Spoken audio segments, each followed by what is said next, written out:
1 year ago today, I released a video announcing a new series I would be doing. In this series, I will discuss different time periods and experiences I've had in the form of a YouTube video where I read off a script. I called the series Storytime. In just 1 year, Storytime has completely transformed my channel and has provided me benefits I never thought I would ever gain.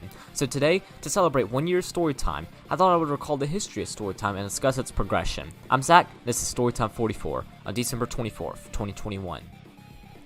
So like all my other story times, I'm going to start off with a backstory. In this backstory, I'm going to talk more about my YouTube channel prior to Storytime, as well as what provoked me to begin Storytime. So I've been doing YouTube for 5.5 years. I began my YouTube channel on June 20th, 2016, and I uploaded my first video on June 22nd, 2016. When I uploaded my first video, I had just turned 12 years old, and I was going into the 7th grade.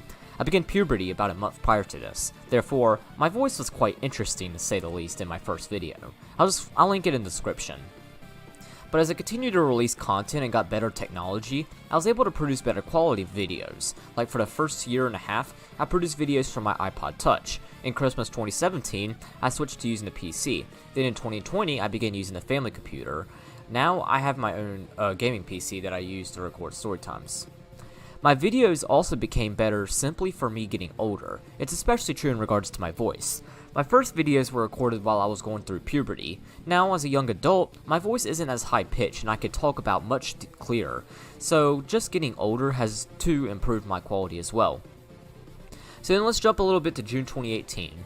I was still 13, although I turned 14 on the 21st. So from June 18th to June 23rd, I participated in a church trip called Fuge. At the time, I was really close friends with pretty much everyone in my grade. Therefore, I was really excited about hanging out with them throughout the week. Unfortunately, that didn't happen. So Fuge took place at Belmont University, which is a private Christian school in Nashville, Tennessee. Of course, being a college, we were going to use the dorms for where we were going to sleep. The structure of the dorms had 2 beds, 2 desks, and then there was a community bathroom and shower area. So pretty much we got to feel like college students. So this was going to be really fun. That was until everyone in my grade, who had told me that they were really excited to go with me, decided to leave me out. All boys had someone to room with except one. That only person without a roommate was me. What happened with me with being exciting to go with me? So therefore, I had a room with 2 other boys. Because each room had only 2 beds, I had to move in a mattress from another room. While I was moving the mattress, the boys who were in my grade noticed me. One boy questioned me, and then multiple others started laughing at me and making fun of me. This is when I realized that no, these people are not my friends. They are fakes. I cut all ties with them from that moment. Then I entered the dorm. I was of course with 2 boys. Both of these boys were rising 8th graders. I was a rising freshman. One of the boys didn't really care about me, which I'm completely okay with. He was already better than the majority of people at least. But the other felt really sorry for me. He especially felt sorry for me because I was really good friends with his older sister, who was a rising junior. I sat beside her on the way to Fuge, and we played Clash Royale 2v2 all the way up there. So this boy made it his goal to befriend me, and he was successful. In fact, we pretty much became friends immediately, as I just wanted someone to care about me at that time, and he was there. He was such a kind and caring dude. It's a shame what would happen to him in a couple years. Now, both of us had a ton in common. We both really liked Geometry Dash. Now at this point, I had only been playing for about 4 months. My hardest was Dryout. He had been playing for far longer than I have. I want to think that his hardest was Club Step, although I am unsure. We also had other things in common too, such as Minecraft and Pokemon. Anyways, Fuge 2018 was still a complete disaster, as I was still made fun of by a lot by those boys, and because I was the 3rd person in the dorm, I ended up being put in a lot of embarrassing situations. During the rest of the summer of 2018, as well as the rest of freshman year, I tried to revive the friendship I had with the boys my grade prior to Fuge. It didn't happen, and since then, I refused to have anything to do with them. The only people whom I talked were to my friend from Fuge and his sister, although both of them rarely went to church at that point. However, let's fast forward all the way to November 11th, 2020. I was now 16 years old in the 11th grade, but on this day, a tragedy struck. The friend who I made at Fuge died. I will not mention how he died, but I will mention that it angered me heavily. I was angry at myself because it was a death that I could have prevented. Even today, I still often blame myself for his death because I could have done something. I did not know about his death until November 13th, which just so happened to be Friday the 13th. I heard about his death when my youth pastor invited us to visitation. The funeral was going to be a family-only session. When I read these texts, I was initially in disbelief, but as I read the text more and more, I began to realize that this was reality. For the first time since March 8th, 2018, I started crying. "Why, God, why?" I cried out. Ironically enough, God answered me in the following months. I'll explain how he did so when I get there. Anyways, I visited his family on the 15th. My parents and sister joined me. I talked with his parents, grandparents, and his sister. But most importantly, I went to talk about what I did when I got to his coffin. There his lifeless body laid. I pulled myself closer to him and whispered, "I will be the best I could be for you. You will never be forgotten." I said some more stuff, but that stuff is extremely personal and stuff that I will not disclose to anyone. So one way I wanted to be the best I could be for him was through Geometry Dash. At that point, I had beaten 7 demons. I wanted to be the best Geometry Dash player for him. Right now, I think I am on the right track in doing so. Since his death, I have beaten 45 demons, including 3 hard demons and 5 medium demons. My skill at the game is on an exponential increase as well, especially after getting my 300Hz gaming PC 3 weeks ago. So maybe one day, I'll tackle on the hardest levels for him. However, in the statement, I would also get better at something I did not think about. Now, after his death, I had to endure more grief than I ever faced in my entire life. This grief caused me to struggle with depression again. The depression at least was nowhere near as bad when I struggled with depression in 2017 and 2018. In fact, this depression period was actually good for me. It was good for me because it made me think about ways I could cure myself from it. While I was in the mental hospital back in March 2018, one piece of advice our nurses told us was to find activities that can help you calm your mind. So I decided to apply that here. One method I looked into particular was writing. I enjoyed writing. I had been writing since I was 12 years old, although I did not write that much during this time, but I wanted to do more of it. But then, I looked back on my friend. He was 15 when he died, only 15 short years to live. That made me look back on my own life. I was and still am blessed to still be alive. Because I am still alive, why not look over my own life? In fact, why not write about it? That idea popped into my head on Christmas Eve of 2020. That was the moment when Storytime was born. After this thought came to mind, I knew that this was going to be a great idea. In fact, I didn't even have to think about it. I just immediately hopped onto my computer and began writing a script for an announcement video where I would introduce a new series to my subscribers on YouTube. I decided to call this new series Storytime because I was talking about stories from different time periods in my life. Although it wouldn't be until a little bit later, before my first Storytime, when I would actually come up with the name Storytime. This was not going to be your typical Storytime YouTube channel. These videos were going to be a lot longer as well, as the magic in these videos come from my writing off of the script, not my voice or the video. So, at the beginning of this announcement video, I first talked about the previous video. So I had privated all my older videos due to a new law passed by Congress under the COVID-19 relief package that made copyright a felony. I was worried that I might have copyright in my videos, so I privated them. However, my knowledge of law wasn't as clear as it is now. As many of you know, my subscribers pointed out that it would not affect YouTubers not making money. I am not monetized, obviously, so it would have not affected me. In fact, even if I was monetized, I would not be charged for those videos because of ex post facto laws. Ex post facto means that someone who did something before it was made illegal cannot be charged for it once it is made illegal. As an example, let's say that marijuana is legal in a state. However, that state elects a governor who vows to and successfully bans marijuana. Someone who smoked marijuana before that governor took office cannot be charged if they did not possess or use it since the law took into effect. They can still be charged if they possess or use it when the law takes place. That's how copyright laws would work. Now, the next thing I talked about in this announcement video was what I wanted to do now that I've pretty much resetted my channel. So interestingly, I never once called the series Storytime. In fact, I just simply referred to them as Storytime and opinionated videos. I did it because my inspiration behind these was from commentary YouTubers. In the video, I specifically mentioned Cyrus. Cyrus mostly reacts to random videos, whether it be him reacting to a Beyond Scared Straight clip or a woman who likes to eat her own house. But he also once did a lot of Storytime videos where he simply went on about funny but chaotic events. Storytime is a lot different, as I talk about multiple different stories from a pretty specific broad topic. Now, my idea for Storytime was to somewhat replicate Cyrus, but still be completely different. I would still have background gameplay, but instead of talking off the top of my head, Storytime is going to be much more professional. I would script these. I wanted to script them in order to allow me to write. In fact, I actually mentioned them in an announcement video. I also wanted to script them so I wouldn't leave out any information. This system of doing storytime videos would be what really impacts me throughout the series.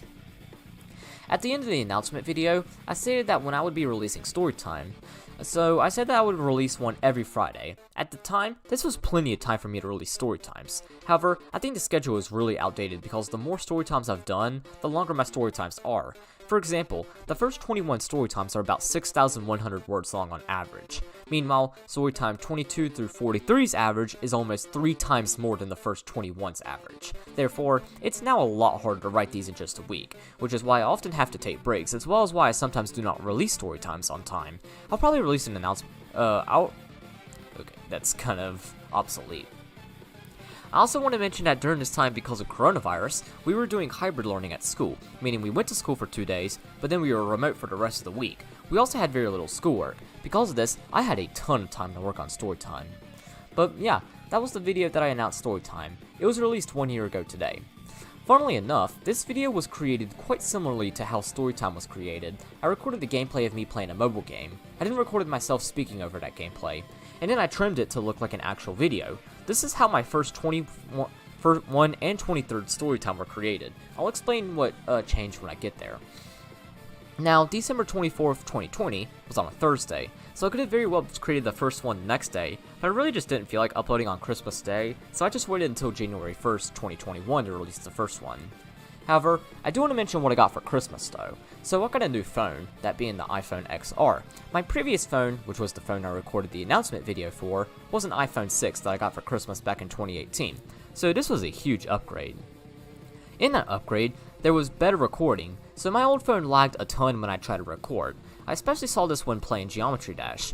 Mobile devices have 60Hz screen, so it should have stayed at 60 FPS, but when I was screen recording, I was seeing constant frame drops. With my new iPhone XR, I was consistently recording at 60 FPS, which made playing levels much easier. I also saw this while recording other games too. It was just easier to record in general, therefore, this is a great present. So then my first Storytime was released on January 1st, 2021. I decided that for it, I should look back on 2020 as a whole and discuss each month. I called the Storytime 2020 Year Review. I had a pretty difficult time reading the script, as I wasn't completely used to that format. The paragraphs were also massive, so I did have some trouble reading them, but other than that, this is a great starting point. Now this is the only Storytime in which I wrote the entire script and recorded it in just one day. However, that's when I noticed that for future Storytimes, I was not going to be able to do this. This Storytime was 2,674 words. It took me over 2.5 hours to write this. It literally became the second longest thing I had ever written up to that point, only behind an 11-page paper I wrote for Intro to Film back in freshman year. That's when I devised a schedule for the production of every Storytime. I decided that on Mondays and Tuesdays, I would write the Storytime script, although I never call them scripts because the Storytimes themselves are the writings. The videos are simply me reading them. On Wednesdays, I would record the gameplay, so I would find a game I wanted to use the background for and I would play it. On Thursdays, I would read the Storytime on top of the gameplay. Additionally, I would trim the video. This is of course the video that you, the audience, sees. On Fridays, I would upload the video, and then Saturdays and Sundays were supposed to be break weekends, although I very rarely took breaks just because I enjoyed writing Storytime so much. This system is no longer in use, as I do Storytimes much differently today than what I used to, but it was a great system that worked extremely well for its time. So that's what I did for the next Storytime. So Storytime 2 is what I like to call my first real Storytime. Storytime 1 was just a recap of the events of the year, so for Storytime 2, I actually talked about a time period just like how I do nowadays. I decided to talk about freshman year in Storytime 2. I thought it would be cool to look back on that school year as a junior year and see, or as a junior, to see how much I've grown.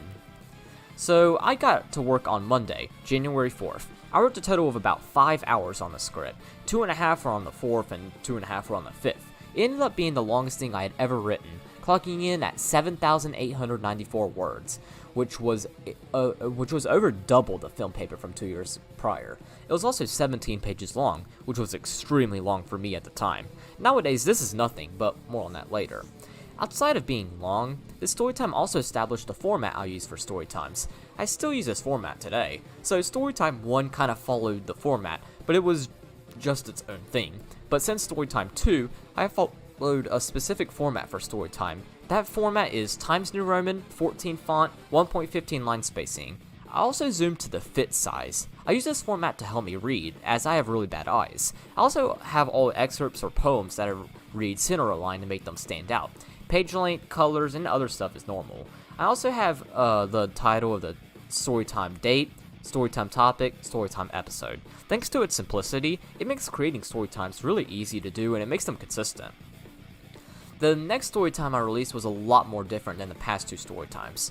So for storytime 3 and 4, I decided to try to drift away from the scripted videos and talk off my head like what Cyrus and other commentators do.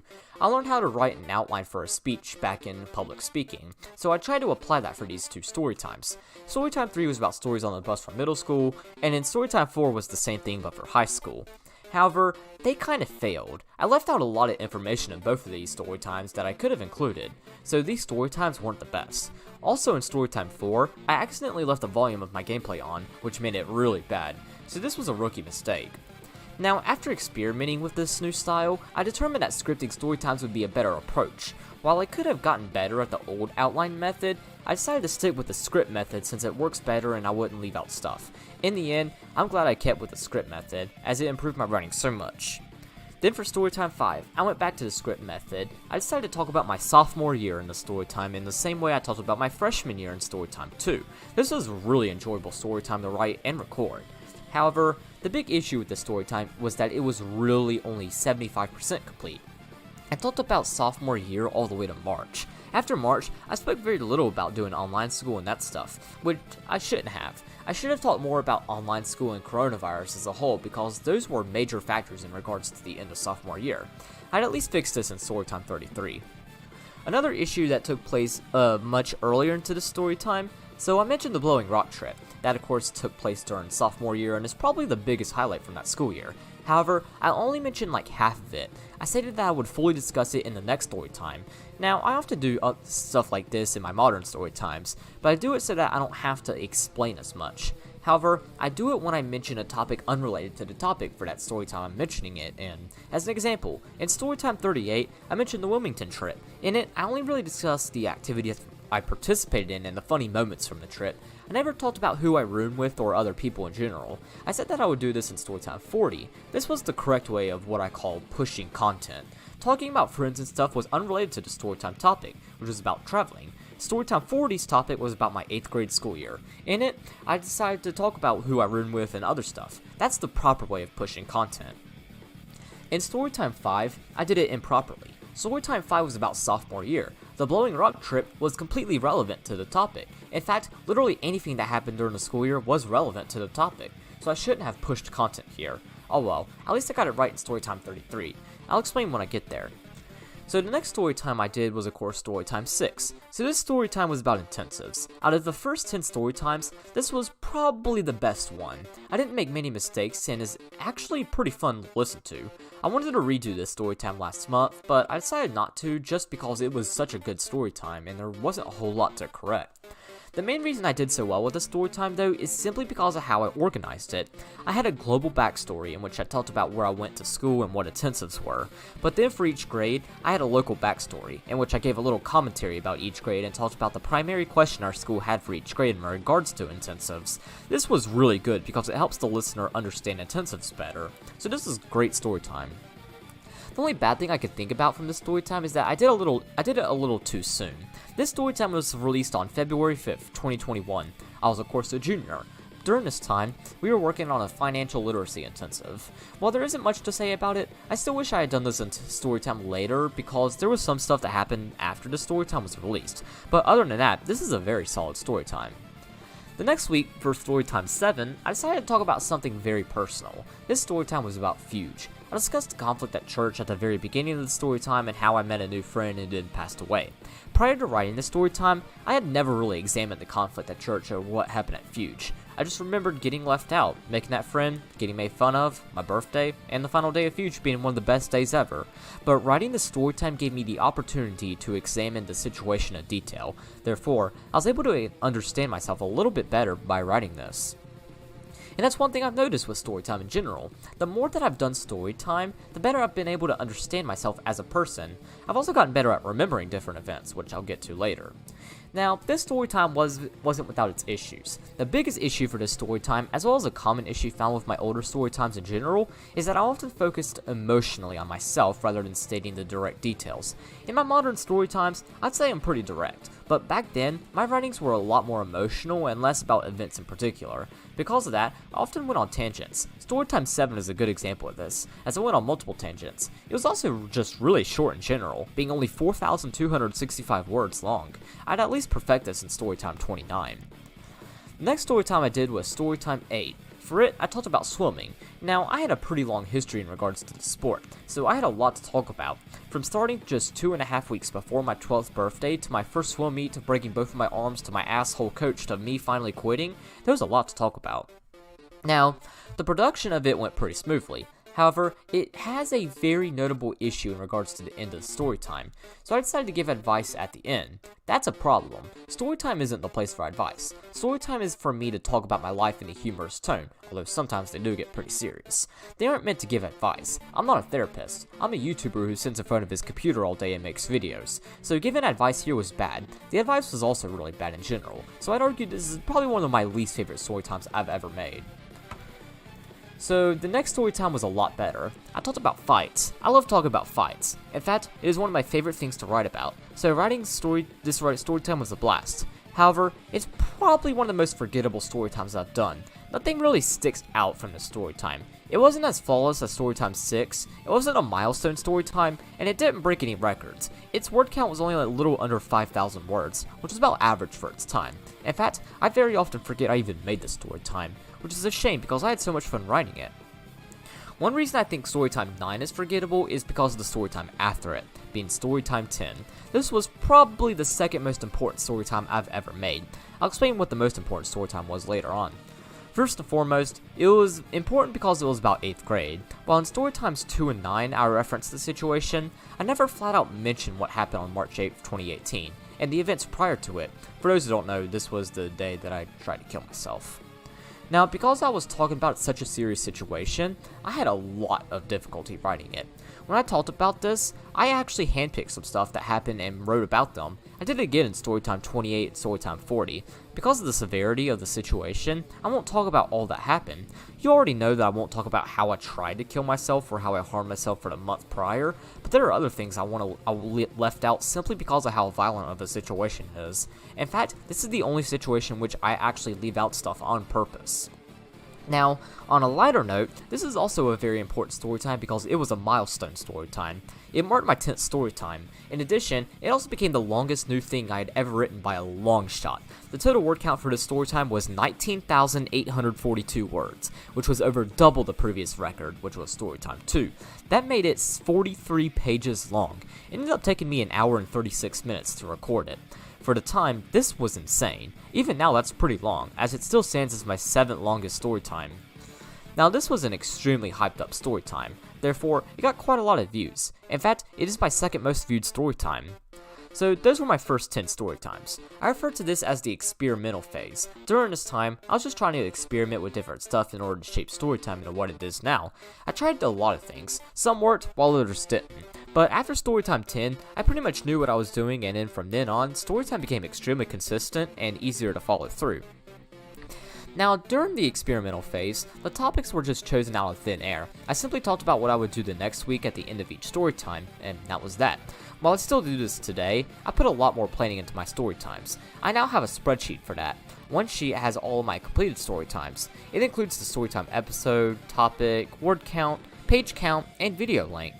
But it also has another sheet that lists out future storytimes. It includes the episode, air date, topic, and if it is a redo or if it is an original storytime. It also includes weeks in which I will not release a storytime, either due to something happening or me needing time to work on a longer storytime, so I had to do a lot more planning nowadays. I also created channels on my Discord server dedicated to Storytime organization.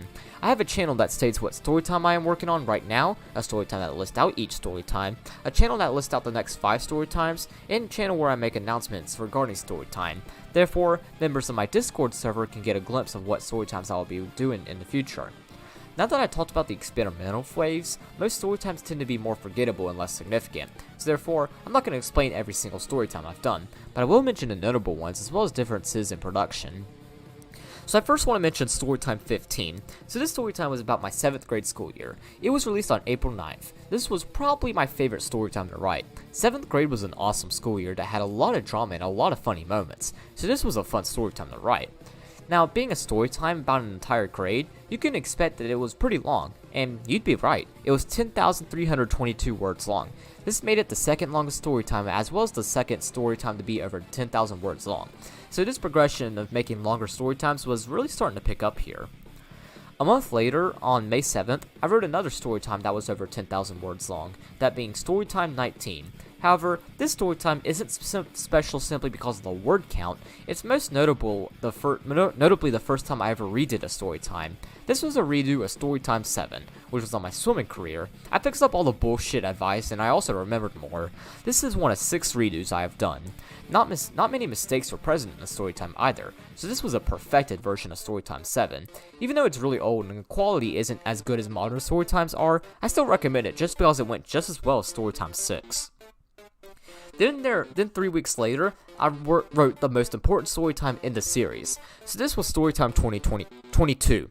It was about junior year. A week prior, I had finished junior year, so I decided to give it its own Storytime. However, this Storytime was not released until June 13th. In addition, it also looked completely different from Storytimes before it.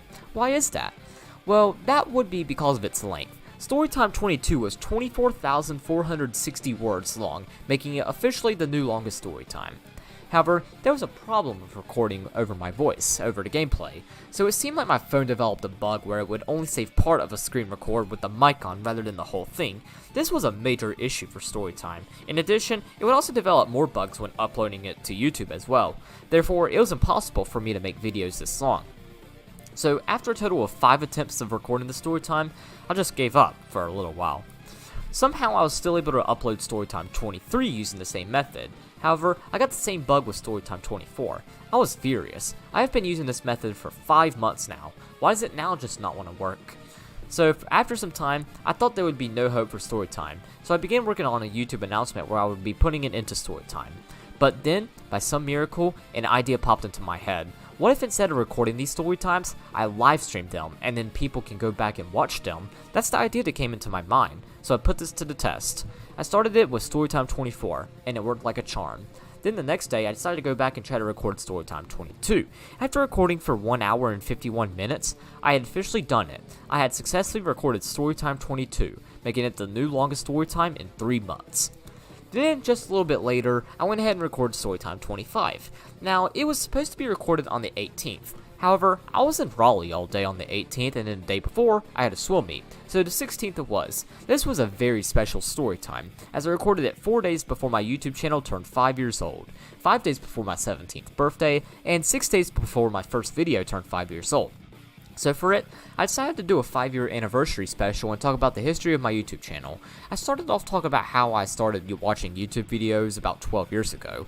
I also talked about starting my YouTube channel in mid-2016 when I was 12 years old, and then I went on from there. Definitely a neat way to celebrate just how far my channel has come.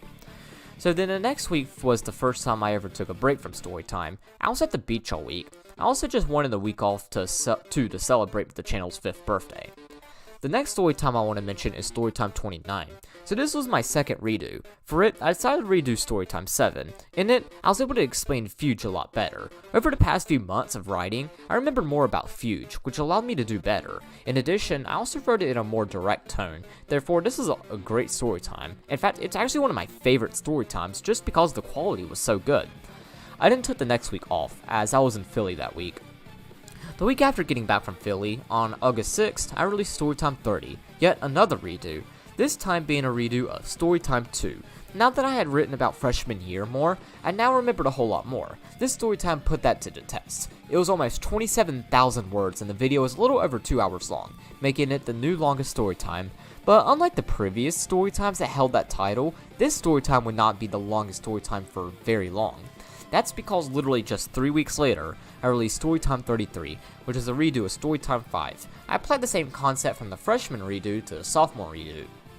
And it worked. This Storytime was 30,313 words long, making it the first Storytime to pass 30,000 mark. The video was 2 hours and 23 minutes long too, making it the new longest Storytime. And 3 weeks later, on September 24th, I released my most popular storytime, being Storytime 36. This storytime had more views than any other storytime. I think a lot of it has to do with the topic. For this storytime, I talked about how I broke both of my arms. Not many people could say that they broke both of their arms, and even less people would want to talk about it. I guess I'm a rarity in that matter, as I'm pretty vocal about it, so this attracted a lot of viewers, and also received a ton of positive feedback as well. But outside of that, this is also an important storytime because it was the first time I ever used background music in a storytime. I used the Pokemon Diamond and Pearl soundtrack in the background, which people also really liked, so since then, I've kept background music in my storytimes. Storytime 37 was also an important storytime. For it, I redid Storytime 22. I honestly did not expect it to be that long since junior year was so recent in comparison to other school years, but it still managed to become my new longest storytime. It was 34,016 words long. The video was a little over 2.5 hours long, so this was a new longest storytime. However, it was also important because it made me realize something really important. That realization is that storytime takes a very large chunk of my time, and that doing storytimes this long in 1 week is not reasonable, as this storytime was recorded on the 8th, which was exactly a week after its due date. I applied this to Storytime 40. This was the redo of Storytime 10. I gave myself 2 weeks to do it. I did not get it done in those 2 weeks, but instead it took me 2.5 weeks. The reason is simply because this was a huge storytime. It ended up being 38,415 words. Now that might not seem that much bigger in comparison to Storytime 37, but whenever I write about March 8th or any of the events that build up to that situation, I get really emotional. Therefore, I had to take many breaks when writing about it. Now, this storytime in particular took a total of 35 hours to write. In those 35 hours was a 10-hour session and a 14-hour session. Yes, I wrote for 14 hours straight. The 10-hour session was pretty much 2017 and how the second half of the year sucked, while the 14-hour session was after getting discharged from the hospital. Now, alongside being long, this is also an extremely difficult storytime for me to write. March 8th is a very taboo topic. I also have to, of course, cherry pick what I'm going to say and what I'm going to leave out, so that made this storytime really difficult to write. It was also a hard storytime to record. Whenever I talk about March 8th, I always speak in a very saddened tone. It just naturally happens, as emotions always get to the best of me when it comes to March 8th. But for the first time ever, I actually ended up crying on camera. I tend to be very emotionless, but bringing up to this topic is a very easy way to make me emotional. Luckily my voice wasn't affected, so while tears were rolling down my eyes while recording it, the quality wasn't necessarily affected by it. This storytime ultimately was just under 3 hours long. This makes it the second longest storytime up to date. So then over a month later, I released Storytime 43. Of course this was the last week's storytime. A week prior, I graduated from high school. However, I graduated from an early college high school, which is where I got my high school diploma, associates in science, and business and administration certificate for free. This is generally a 5-year program, although almost everyone does it in 4 years. I, however, went the extra mile and did it in only 3.5 years. In fact, I was actually the first student at our school to graduate with all 3 of these things a semester early, so I have a lot of bragging rights. Therefore, I decided to write a storytime detailing my experience at early college, so that's what I did. I was not expecting it to be so long, but it ended up being over 46,000 words long. It took me over 3.5 hours to record it. Luckily, I took a 4-week break before recording it to focus on finishing school up, so I at least had a lot of time to work on it, but I sure was not expecting it to be this long. And so that brings me to today. Storytime has come a long way. It has greatly benefited me in ways I would not have ever imagined. How about I discuss a few of them? The first one is that Storytime got me accepted into college. Yes, you heard me right. It got me accepted into college. What I mean by that is the college essay. My prompt was that I had to write about a talent that pretty much defines me. It's really glaring what that talent is. So I wrote about writing. It was kind of a short version of Storytime 35, but not really. In this essay, I talked about my experience with writing and why I enjoyed it. Although I never flat out mentioned Storytime. I did reference Storytime 2 and Storytime 30. I talked about the differences in word count and clarity between the two and what I learned from writing these two Storytimes. Although in the essay, I've called these the exercise. Now, of course the essay wasn't the full thing. My academics and extracurriculars also had a major impact on my acceptance. I graduated with a 4.63 GPA and I have a 1280 SAT score. In addition, I also have multiple extracurriculars such as swimming, although only applicable for 9th and 12th grade, quiz bowl, also only applicable for 9th and 12th grade, volunteering at VBS, 10th and 12th, work, 12th, and driving my sister literally everywhere 11th and 12th, and more. So it was probably an extremely easy decision for the admission counselor to make. Only thing that concerned me was getting into the business program, as my college's business program is really competitive, but I still got in it, mostly just for my high SAT score. So I even got it in. Another thing is that Storytime helped me write a 2-week notice for work. So I started working at a grocery store back in August. However, I just left 3 days ago. I wanted to keep friendly relations with my boss, so that I might work with them this summer if I decided to come home from school. So I wrote this 2-week notice the night before. I then turned it in to my boss the next day, December 7th. He was not only understanding and wished me well, but he was really impressed by the writing of the letter. He stated that he normally didn't receive 2-week notices, and he already was thankful that I at least let him know, but he said that this was one of the most professional and well-written 2-week notices he had ever received. He pretty much just went on the rest of the day about how well it was written, so I could definitely say that I maintained great relations with my boss. A third thing that Storytime has done is just writing projects in general. Because my writing skills are just so good and everyone at school knew about them, whenever I was in a group project, I was always doing the writing portion. Like at the end of junior year, I wrote a letter for a group project.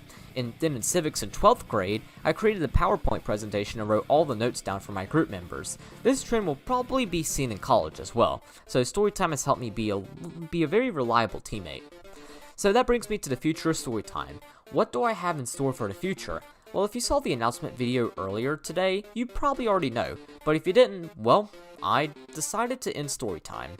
This is my final Storytime. I'm ending Storytime for 3 reasons, each of which I explained in the announcement. One is exhaustion.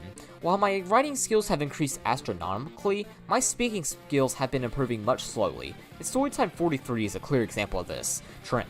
I dreaded recording Storytime 43. Storytime is supposed to be fun, not dreadful. The Storytime was well written, but I had a hard time recording it. I am afraid this trend will continue onwards.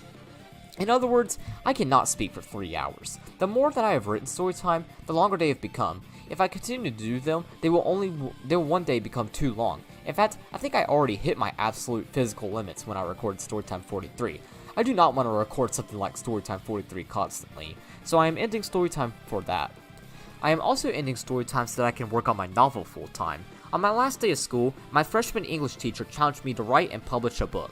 I am taking up her challenge. However, I cannot work on 2 writings at once. Storytime was also taking too much of my time, so I'm ending it so that I can work on the book full time. One final reason I am ending Storytime is because of college. It will be extremely difficult to do Storytime in college. I will be in a 4-person 2-bedroom suite, and it will be extremely awkward with me recording a Storytime and my roommate just trying to sleep or do his thing. So continuing Storytime just isn't that good of an idea. But it isn't to say that Storytime is over. I may return to it in the summer if I so choose. But for now, I am no longer going to be releasing any more Storytimes. I think my friend who inspired me to begin Storytime would agree that I should quit since he knows it would benefit me more than it would to continue on. So that's all I got for today's Storytime. Thank you all for an amazing year of Storytime. I thoroughly enjoyed writing these and recording these Storytimes. I'll see you guys